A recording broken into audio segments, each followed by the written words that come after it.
The president's J6 pardons were an illegal, impeachable act for which he must be held accountable. That's not opinion, that's fact.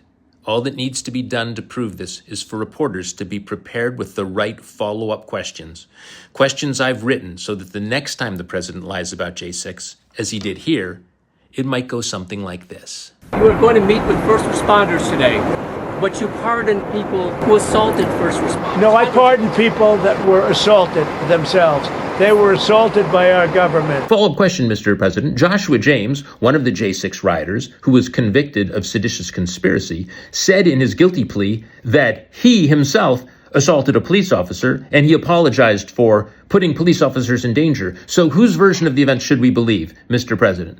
They were assaulted, and what I did was a great thing for humanity. Follow-up, Mr. President. You keep saying that the J6 rioters did nothing wrong, but I have the signed guilty plea of Joshua James that says otherwise, and it's linked in my bio so all of America can take a look at it. You should take a look at it. It's really, really good nonfiction. J.D. Vance, he said, if you committed violence on January 6th, obviously you should not be pardoned.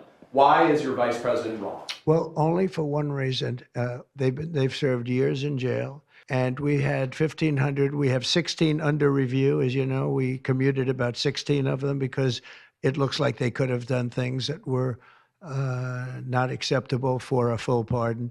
Follow-up, Mr. President. One of those 16 you say are not acceptable for a full pardon is Stewart Rhodes, leader of the Oath Keepers, who stashed thousands of rounds of ammunition and a huge number of firearms in hotels around D.C. on J6.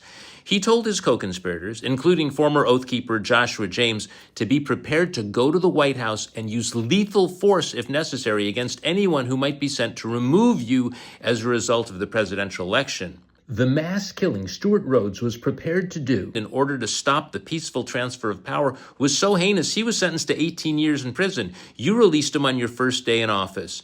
Rhodes has said his only regret is that he didn't bring a rifle to J6. He's never announced his crimes.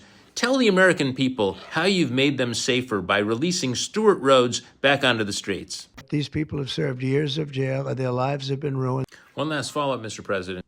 We all know what happened on J6. J5 is a bit more of a mystery. We know you wanted Mark Meadows, your chief of staff at the time, to contact Roger Stone, one of your oldest friends and closest political advisors. We also know that on J5 and J6, Roger Stone's bodyguard was Joshua James, one of the convicted Oath Keepers I mentioned earlier.